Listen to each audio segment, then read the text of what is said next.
We do not do standard corporate timelines or sanitized highlight reels. We look at the scars that forge leaders. My guest today has lived a life defined by broken boundaries. I instantly fell in love with football. Tanvi Hans is a professional footballer who broke through the intense ranks of English football to play for Tottenham Hotspur and Fulham. I was called for the under 19 India camp She came back to India with a singular fire to represent her home country. because of my citizenship. I can't go on to play for India. But when systemic passport regulations locked her out of the national team, she didn't pack her bags. Instead, alongside Shweta Subaya, she built Sisters in Sweat, a roaring sports and wellness community that has brought thousands of women back onto the pitch.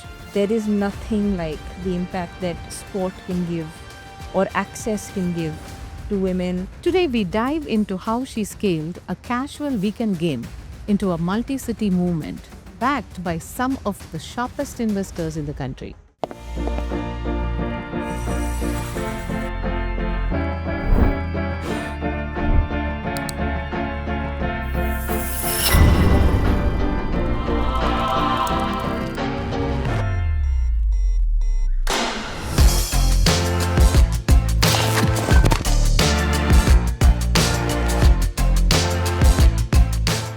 Welcome to the show, Tanvi. It's wonderful to have you with us. Thanks for having me. And you are the second sports person we have. We had a biker and now we have a football player. I think Shiu effect is getting very interesting. Yeah. Thank you. Tanvi, born in Punjab, grew up in Delhi, now in entrepreneurship in Bangalore, aspired to play for the national football team, and now you play for the Karnataka Women's League. Yes. Yeah, correct. That's And you accurate. have a British passport. Now, tell me, how does this all play? Yeah, so I realized that it's certainly not a linear journey. Um, I was born in Punjab, grew up in Delhi. My football uh, journey actually started in Delhi. I went to Vasant Valley School, and fortunately, it was one of those schools that encouraged extracurricular activity, encouraged those that were good at sports, and I was one of those. Very athletic since I was young. And it was around the age of 7 or 8 years old where football was introduced to me. I saw my batchmates, the boys, playing football for the first time. And of all the sports, I instantly fell in love with football. And I just wanted to pursue it at whatever level I could. I didn't know what the pathway was. I didn't know if there was a national team. I didn't know the next steps, but I just knew that I loved this sport and whatever opportunities open up for me, I want to grab them. So yeah, my journey started in Delhi. Um, and I ended up playing for the Delhi state team for a few years. And I was called for the under 19 India camp. The camp happened in Gwalior. And it was at this point that I learned that because of my citizenship, I can't go on to play for India. So I was at the camp for a solid month and I was doing pretty well, making it through the lists and everything. But then finally, after 1 month, they told me that you can't go on to play for India because of your foreign citizenship. A lot of people ask me, how did you get the British citizenship? So I'll just quickly answer that. Both my mom and dad are fully Indian. I also grew up in India, born in Punjab, but my mom was born in England. So when she was born in England, she got the British birth certificate. And then as minors, my parents decided for my brother and me to opt for my mom's citizenship just because it would lead to a lot of convenience through life, right? So yeah, we at that time obviously they may not have known that I had the potential to play for the country or that this would become a hurdle of any kind. But that's what happened. This was 2009. And yeah, I think after that happened, I'd anyways decided to do my master's in England. Mm-hmm. I did my undergraduation in Delhi University itself. Again, chose the college, Jesus and Mary College, based on the fact that they have a very strong women's football team. Again, when I chose the university for my master's in England, very central to my decision was, do they have a strong, structure around football? And so I went to England in 2011. Um, And yeah, I did my master's over there. And that was when I got my first exposure to the level of the game there in England. Okay. Played for the university team over there. And obviously, it's very competitive. It's very well organized. The coaching is, superior. And I figured that if I can't go on to play for India, and I loved my experience in England, I may as well, try my hand at some of the clubs in London. And so after my master's, I came back to Delhi um, and found out. I just sent a few of the clubs an email just confirming when their trials happen in London. Once I had those dates in place, I sat down with my dad. I sat down with my coach, Chibber sir, who's been very pivotal to my journey. And I just told them there are these dates for trials. They're months down the line. I just want to prepare. So, yeah, for the next like 6 odd months, I didn't have a social life. I was just training with the sole objective that I want to go give trials for these clubs and, hopefully it'll work out and then I'll stay on in London and play at that level. So, fortunately, when I landed up in 2013, I gave trials for 3 clubs in London, of which 2 of them liked me, fortunately, and one of them was Tottenham. And yeah, for 3 seasons, which is 3 years overall, I played in England, 2 seasons with a club called Tottenham, and 1 season with a club called Fulham Ladies. And then I decided in 2016 to come back to India. That year, Nike had a campaign that they released that became viral. It was, I don't know if you've heard of the campaign called Dada Ding, but if you YouTube it, that year it absolutely blew up. And they essentially had identified 10 female athletes from India and built an entire like campaign around these women athletes from different sports. Deepika Padukone was also part of the campaign, and it was very high budget. And the funny thing is that I they'd already selected their athletes. And one friend of mine who was working on the production, she just dropped me a message and said, "Hey, why don't you just send a video, just introducing yourself or whatever?" So I did that and expected nothing. I thought maybe like I'll get like a background role or something. It'll be fun just for experience or whatever. They dug up my story a little bit more and they loved it. So then they made me one of the 10 athletes. Interestingly enough, this campaign is where I met my now co-founder Shweta, and now we built Sisters in Sweat together. But yeah, like I said, I follow my gut, and when I not come back in 2016, I would not have been a part of the campaign. I would not have met Shweta. Sisters in Sweat would not Would be not have born. been there. Yeah, and so 2017 I moved to Bangalore because again instinctively I felt like the women's football culture in Bangalore was stronger, more supportive than the Delhi culture. And so again I just moved, and then Shweta is a Bangalore girl. Okay. So then she kind of became like my main main contact here, my main buddy here. And yeah, later end of 2017 is when Sisters in Sweat was born. I'm just curious. When you were playing for the teams in UK, you said it was far more superior. Just want to understand what are the differences between how we develop sports here in our country versus how it's done there? I mean, the most basic thing is that as a footballer over there, and I'm also talking about 2013, 2016, which is practically like 13 years ago. And it's developed so much more since then. But even 13 years ago, the very obvious difference was that as a footballer, I had an entire year's calendar ready for me, knowing that I'm going to be engaged in the sport for like 10 months, right? And every weekend I'll have a game and I have training through the week. Over here, there is no fixed structure.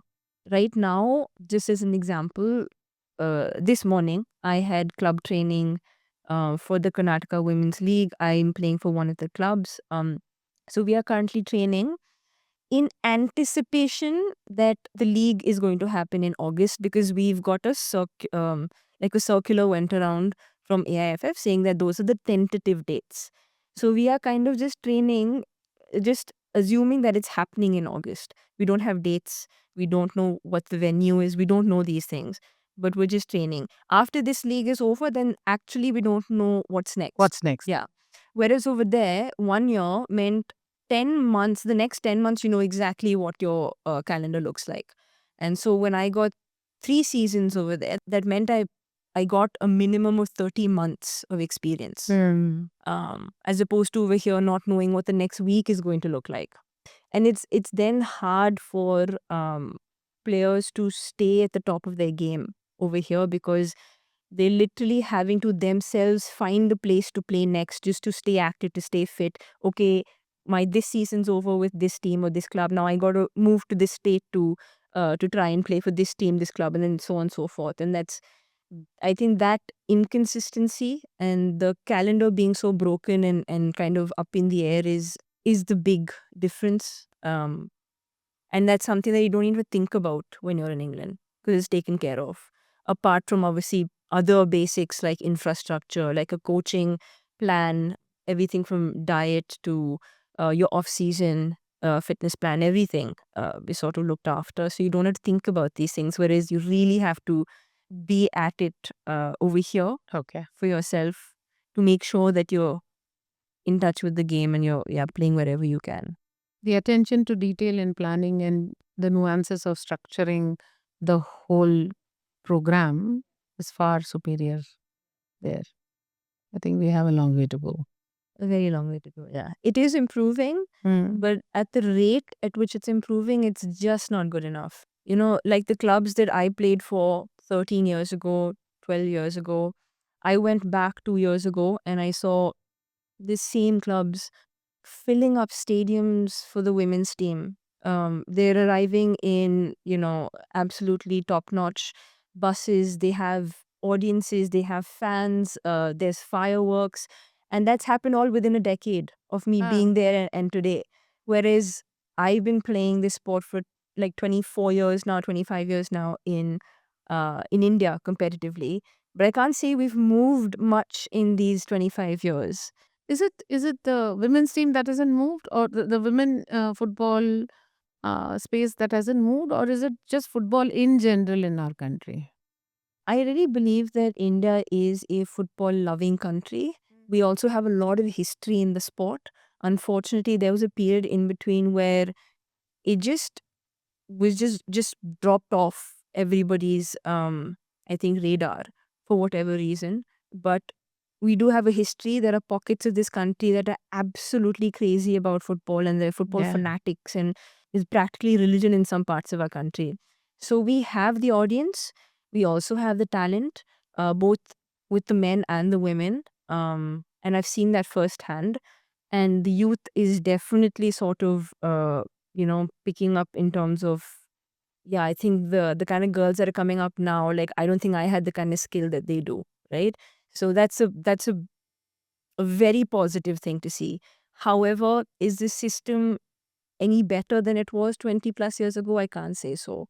There are more schools that have picked it up. There are more state associations that have started organizing club level tournaments, but it still doesn't feel enough of a priority. And therefore, somewhere the journey of a footballer is very broken. It's just not. There is no confirmation. There is no. You know, you don't feel steady in the sport. I would assume as a male player as well. And how would you rate the women football team against the world landscape? So, especially because I went and played in England, I immediately understood that there isn't much of a gap in the talent. There isn't much of a gap in the intent and the hard work. It's all there. We have it. And we have even younger players now with the same, attributes, and they can really, really do a lot and make it very far. But Yeah, it's just the case that even as a national team player, I don't think that they are sure of the next year. They're not sure of whether, let's say an injury happens. I'm not sure that they are looked after in terms of if the league is over or if the tournament's over. I'm not sure if those players are actually looked after very well. And yeah, so it's small things like that. It becomes harder and harder to stay in the sport at the top level. But having said that, the Indian women's national team, especially the younger age categories, are showing a lot of promise. A lot of There's a lot of diversity also. There's talent coming from different parts of the country also. Now, at one point, it was mostly coming from mostly the northeast and a couple of other regions of the country. But now you truly see people coming from different states, which again shows that it is picking up, at the grassroots level in multiple parts of the country. And now the Indian national team is being represented literally by many states, which is very nice. I can't speak for the men's team. I follow the women's team a little bit more closely. Yeah, I think a lot of promise. Our youth teams are looking very good. Like I said, those girls look more skillful than I was at that age, right? And that's only a good thing. So I think that and this is a very well known debate for anybody who's been an admirer of Indian football, that we're probably closer to the World Cup through the Indian women's team. When do you see us there? When? Uh, I wish I could say a certain time, but even having played this sport for 25 years competitively in this country, there's not been enough of a movement for me to feel confident enough to give any kind of date on this. But there needs to be very fundamental changes structurally And what would and they everything. be? Everybody knows, anybody who is part of the federation, anybody who understands football knows that the women's team is going to be the ticket to the World Cup. They know that. However, there is still a lacking in terms of priority. So that gap between knowing that this is a ticket to the World Cup and then still lacking in the priority, I think the people that are responsible for actually providing the women's team everything it requires to get there, that needs to change. Those the people who are running the business, let's just say. Oh, okay. You feel that has to change. Yeah, there needs to be Mm. need to people at the top are Need the to ones see it. making the decisions, right, at the end of the day. Yeah. Yeah, You feel the opportunity needs to be provided from the top. absolutely. Yeah, more of a priority needs to be given. I'm not saying more than the men. I say more than they're giving right now. Okay. 100% To more. both men and Yes, women yes. team. To the sport in general, I guess. Yeah, Mm. yeah. To the athletes, you Athletes. know? Yeah. Are there any challenges for girls to be in such an aggressive sport? Challenges, I think they'd be for anybody because especially a sport like football is a contact sport. Yeah. There's always a chance of injury. And then because it's physical, then not only are you to be skillful in the game, but you also then have to be a very good athlete physically, right? You need to be able to run fast, run long, have very good agility, good stamina. That means that your shelf life is only that much, right? And those who are able to push that, fantastic. But again, with a system like this, that becomes harder. Mm.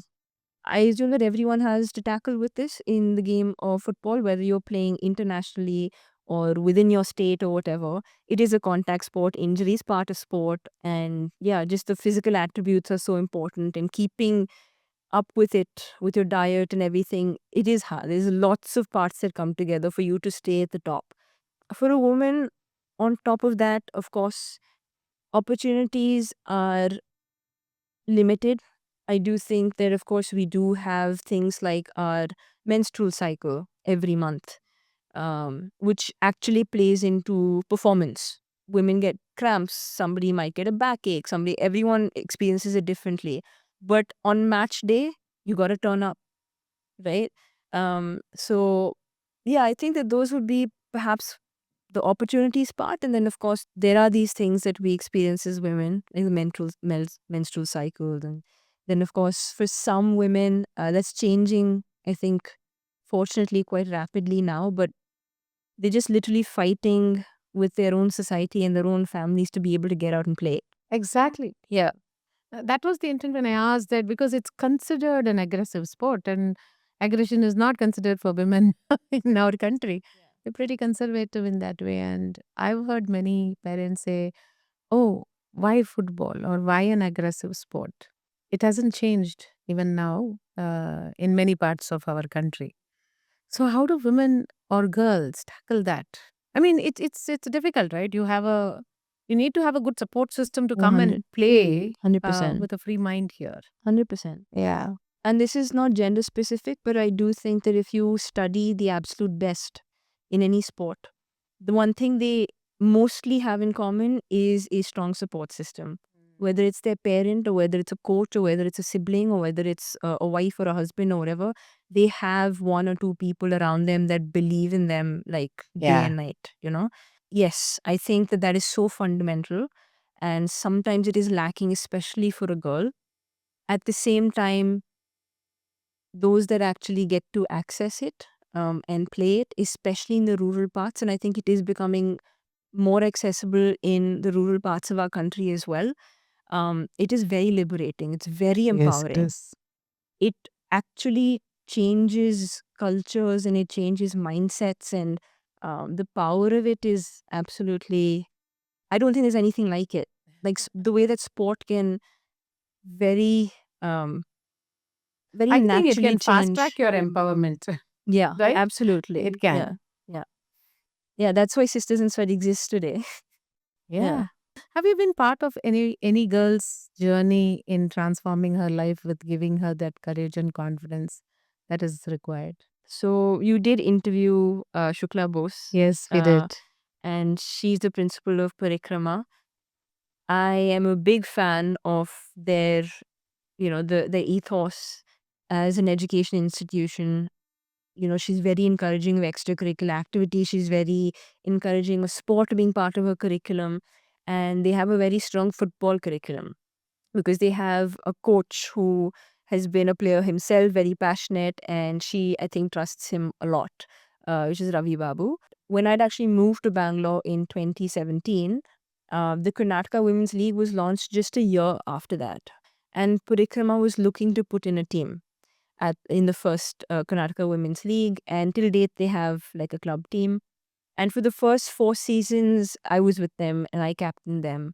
And yeah, I would hope that I was able to inspire, because obviously I come with the experience of playing abroad and, bringing a certain amount of experience to the field and a certain amount of competitiveness. So I do hope that, I was able to inspire, and I hope I continue to inspire. But I, I I can't say at this point that I've been very actively involved with one girl's journey. I'm very open to people approaching me and asking me about my experiences, let's say in England, or how they could be better at this or better at that, or what's the next step for. A lot of parents come to me and ask me, my daughter's very passionate about football. How can she get started with her career? Where can she go? And things like that. So I'm very open to like being able to help in any capacity. Yeah. Yeah, I'm sure you would have. And Shukla Bose is definitely a visionary and Yeah, yeah. an amazing person to Absolutely. be associated with. Yeah. In 2017, you and Shweta just sent out a text message to your friends' network and gotten 17 women gathered in a turf, right? Yeah. And made them experience the game, football. How was that? I mean, that looked very random to me when I did. So what made you even come up with this idea? Yeah. So, Sisters in Sweat wasn't something that Shweta and I planned at all. It Okay. happened very organically. Mm-hmm. Um, when I moved to Bangalore, I was busy, obviously, getting involved in the competitive football scene. Shweta had her own business, and so we were basically occupied. This is just something that happened. There was a friend of Shweta's, essentially, who her name is Shonali. Mm-hmm. and extremely extroverted person. Okay, Okay. very bubbly.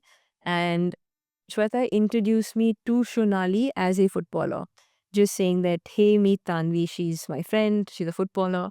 So then Shonali, being the person that she is, she got extremely excited and she said, hey, why don't you teach me and a few of my girlfriends how to play Wow. football? And Shonali at the time was around 35 years old. So her friend circle was around the same age. We didn't know how many women would turn up, and we really thought it'd be like a one-off kind of experience and then done and dusted. So that weekend we went ahead, we booked a small turf, and Shweta and I sat and we planned a nice 90-minute session for the women. And so Shweta is a Nike certified fitness coach and I'm a footballer. So the way that we designed the 90-minute session was that obviously the keeping in mind that these women have either never played football before, or even when they played sport, it may have been many years ago. So their body needs to be primed before we get into agility drills and football drills and stuff, right? So Shweta handled the warm up very thoroughly for them. Then we went into the football based drills for the women. Of course, I knew it was a first time experience for many of them. So I designed it for them to just have fun.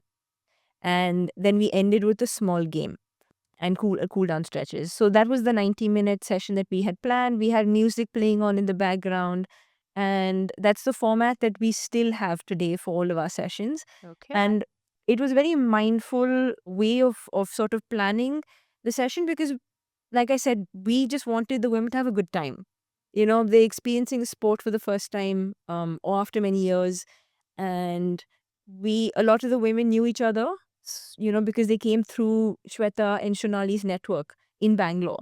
So they were all kind of friends already. And yeah, I think Shweta and I were expecting maybe 4 or 5 women to show up, but like 17 women showed up for that first session That's in amazing. in November of 2017.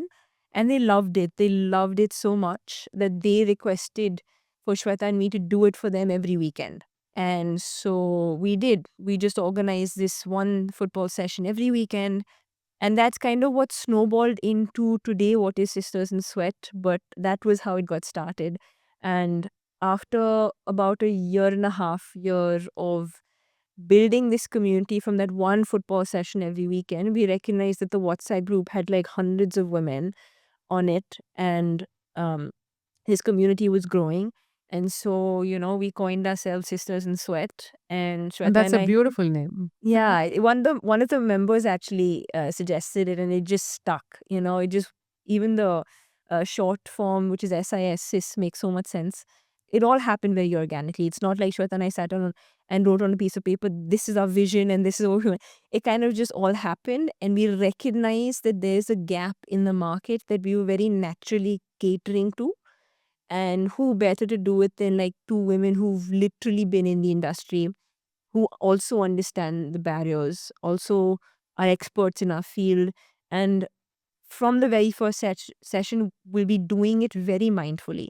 But the ultimate aim is, to get more women to move and to feel safe doing that, you know? And yeah, the absolute ultimate aim is, to be globally known.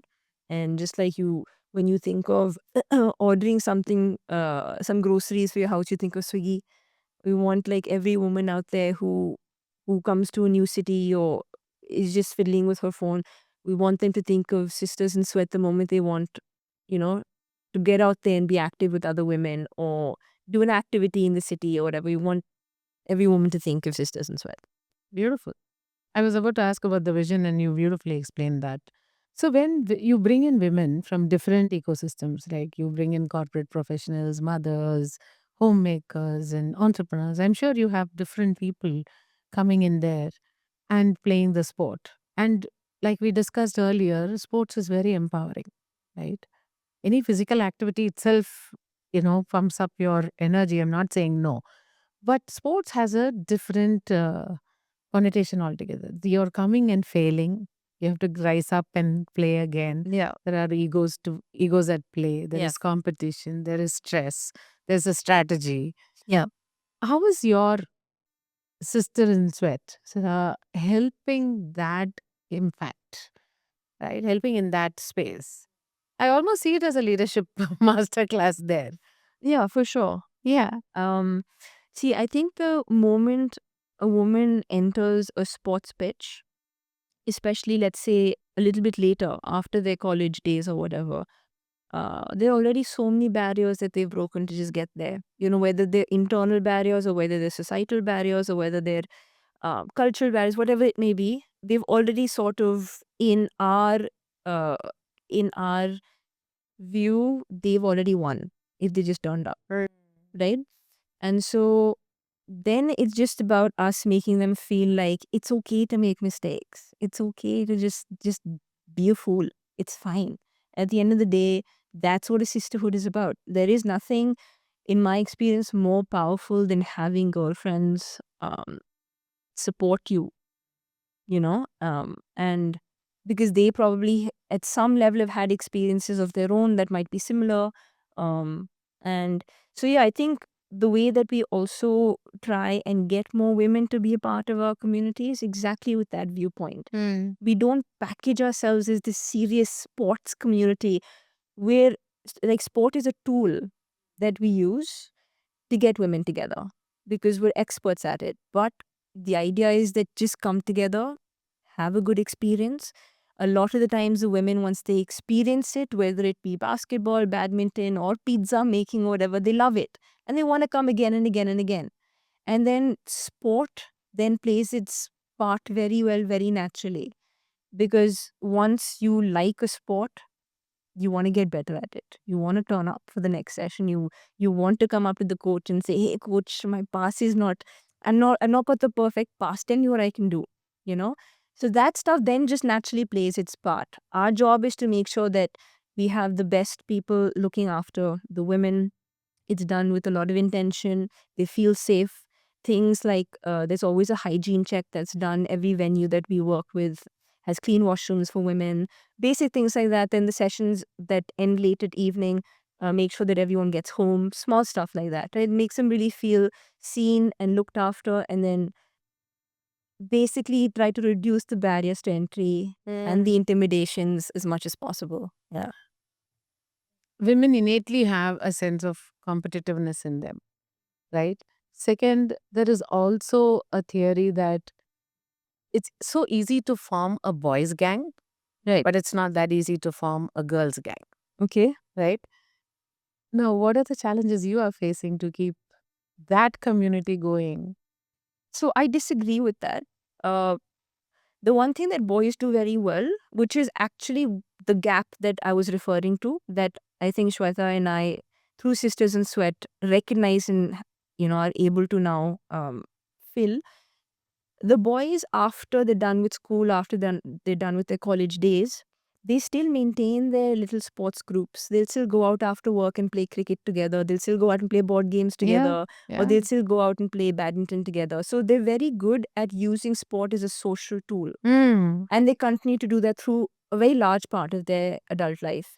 Where women kind of drop off from that after it's not provided to them under an infrastructure like college or school. And after that, they don't see sport as a social option.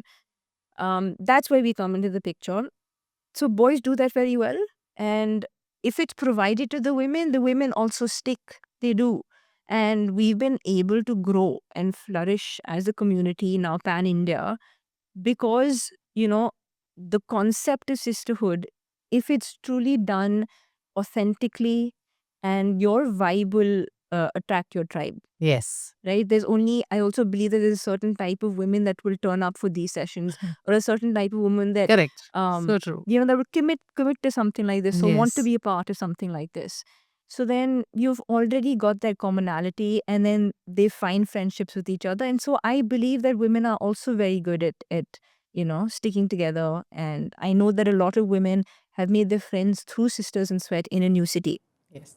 So I do disagree a little bit with that statement. No, Yeah. these are just perspectives coming from Yeah. everywhere. Yeah. So you meet a lot of groups, you meet a lot of people across the country, across the world. Yeah. And I'm just picking patterns and seeing what holds true here. Maybe it is an ideology that people have that women don't get along and they can't maintain their groups. I don't think that's true. I do think women can be very encouraging of each other as well.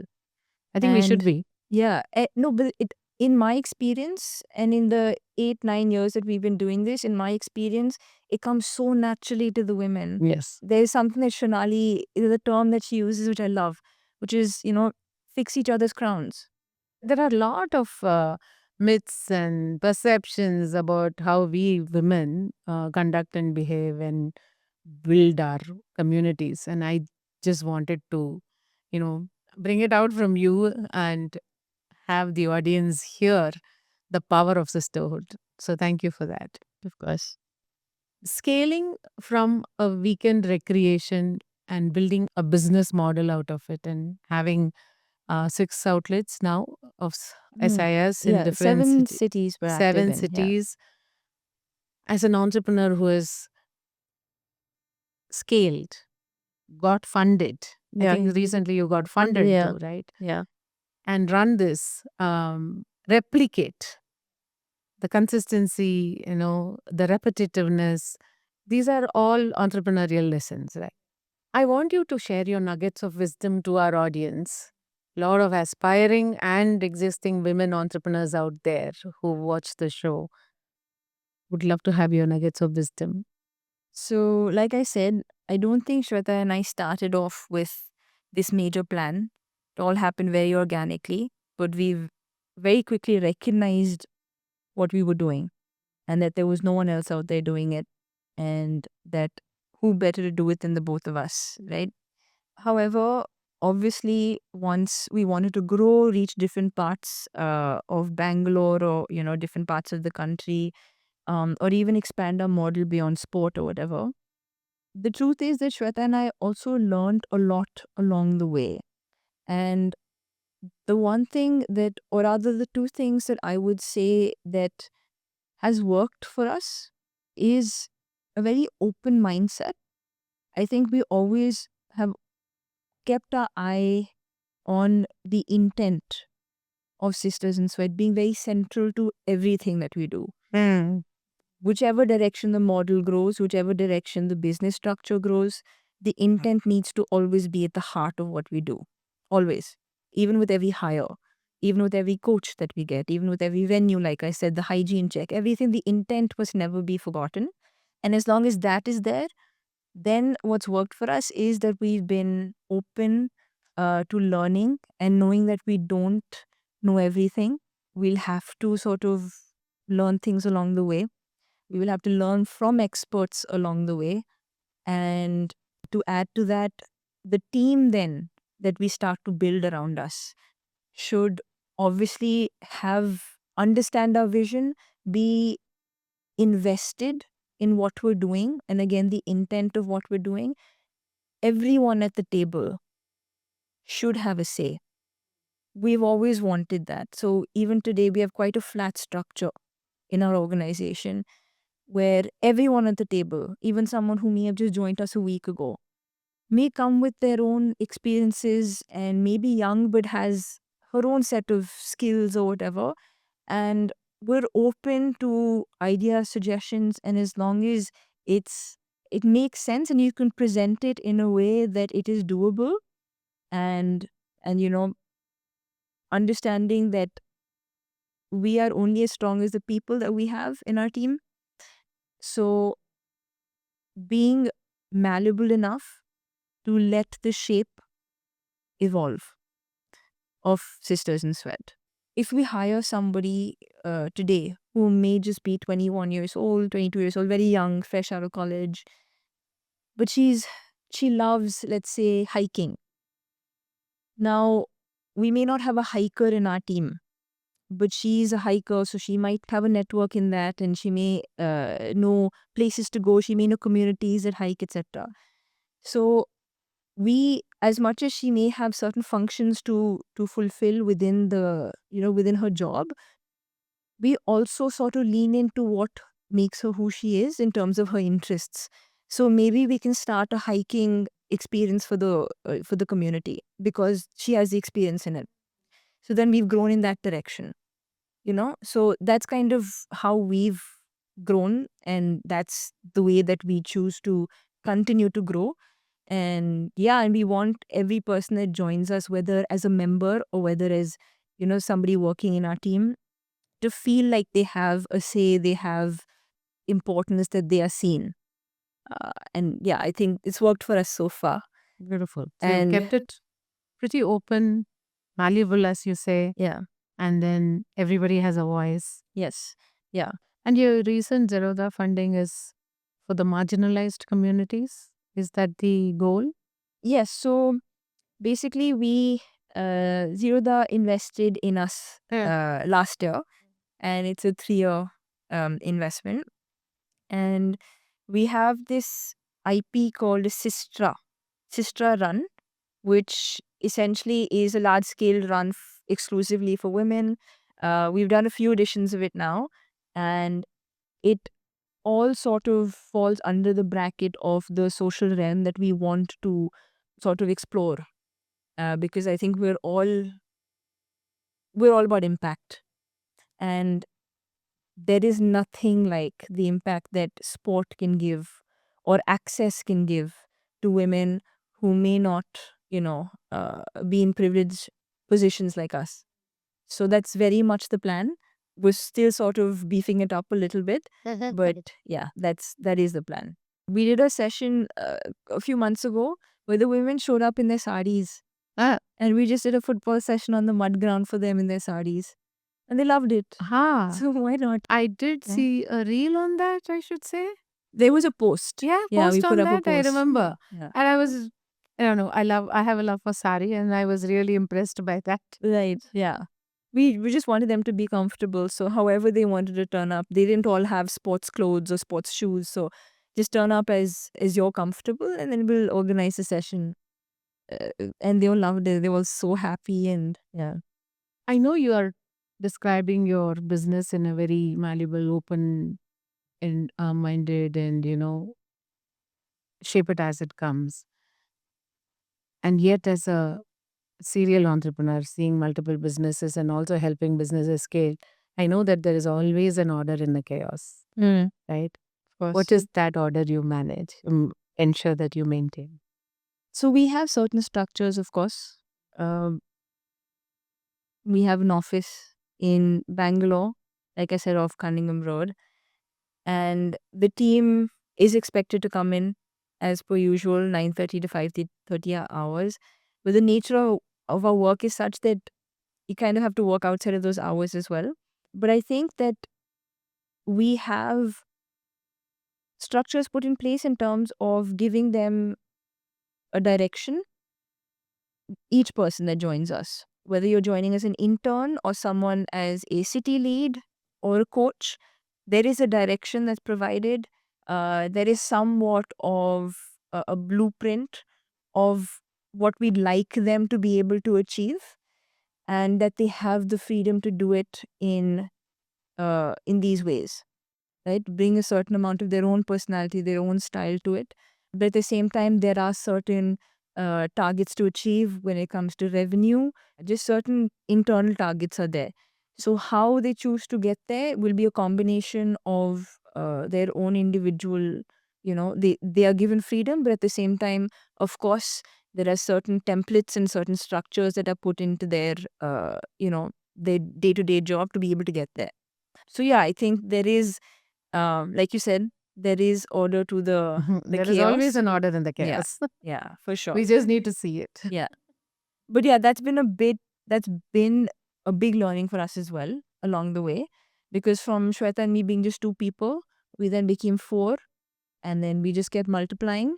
But again, we are not an organization that is necessarily only looking to chase quantity, because it's so high on human touch what we do Yeah. that quality cannot be compromised, which means that it starts with our team. Every single person that we select in our team matters, because there is a certain amount of energy and intent that they come with, which matters in the ultimate output, right? So yeah, I think it's everything we do is very mindful from that perspective. So would it be right to say that that is one non-negotiable in your business? 100%. 100%. Quality. Quality. Yeah. Quality over quantity. Yeah. Mm. Beautiful. Thank you. Yeah. Ready to go for rapid fire? Sure. One word that describes the energy of the locker room after a hard fought win. Ecstatic. Ecstatic. I'd say bindas. Bindas, I like Yeah. that. Yeah. A bigger asset on a startup team? Would it be an individual performer or a reliable team player? Reliable team player. Yeah. Especially in your business? Yes, absolutely. And Absolutely. even in a team sport, Yeah. 100%. Most ridiculous excuse a corporate band has ever given to you for not sponsoring women's sport. Not enough return. Not enough returns, ROI. Yeah. And that's, I mean, you won't know until you actually try, no? So, yeah. Playing under the lights of Spurs or watching 100 amateur women play at a sweat fest, Yeah. which hits harder emotionally? Emotionally, I would say the latter, 100%. Because that's more of a visual experience, whereas the first one caters to my Personal. my personal passion to play. Yeah. This is more collective energy at play and Yeah. This is me creating impact out Yeah. there rather than me serving myself. Yeah. absolutely. A sports cliche that is complete garbage in real life. That women can't play sport as well as men. When someone looks at an aggressive female player and calls her unladylike, your immediate thought internally is Go out there, experience more of the world. Yeah. You need to expand your mind. and it surprises me that we still have these in our society. And it's not just restricted to India, it's around the world. Absolutely. True or false? Losing a critical match teaches you more about scale than winning an entire tournament. Yes. I mean, losing will always teach you more. Hmm. Absolutely. Your absolute go to pre match meal or ritual that never changes? I wish I was one of those superstitious players. I'm not. I think that for me, I need to be very well hydrated. As long as I've been hydrating for 24 hours prior to the game, I think mentally and physically, I know that I'll be able to sustain and do well. Okay. Yeah, that's kind of it for me. There's Mm. nothing more to it. Oh, sorry. And I like to listen to music before. Yeah. Ah, Yeah. I have a set playlist. It's called a pre-match playlist, okay. which I like listening to in my headphones. And just name a few songs from them. The Dhurandhar title track It's so good. good. It's so good. Then I think the one that I like actually the most is a Supermassive Black Hole by Muse. Superb. So good. One sport mandatory for every corporate boardroom executive in India, what would it be? I'd say any sport. Any sport. Yeah. I think the kind of skills it can teach you, life skills it can teach you, the teamwork it can teach you, the strategizing it can teach you, the leadership, dealing with loss, with failure, being able to move on to the next moment. The amount that sport in general can teach you, they might be varying in different sports, so I can't really peg one against the other, but just sport would make such a difference in any corporate culture. Is there a sports mindset that gets developed? I think 100%. 100%. When you play sport, it's innate to the nature of sport to win, to lose, to move on to the next moment, to be able to get along with your teammates, whether you like them at work or not. Everything. There's so much involved in playing a sport. I would say especially a team sport. So in a work culture, if you can choose a team sport, fantastic. Yeah, because you have to work as a collective. Yeah. They say in a team sport that you're only as strong as your weakest link. Mm, So, yeah. that's true. Yeah. So then you all got to step up. Yes, we do. Complete the sentence. A woman who reclaims her right to play is a woman who. Is on her journey to empowerment. Thank you, Tanvi. It was amazing conversation. Thank you. Thanks for sharing a lot about your journey, your sport, your sister in sweat. More power to you, more power to your organization and the vision you have.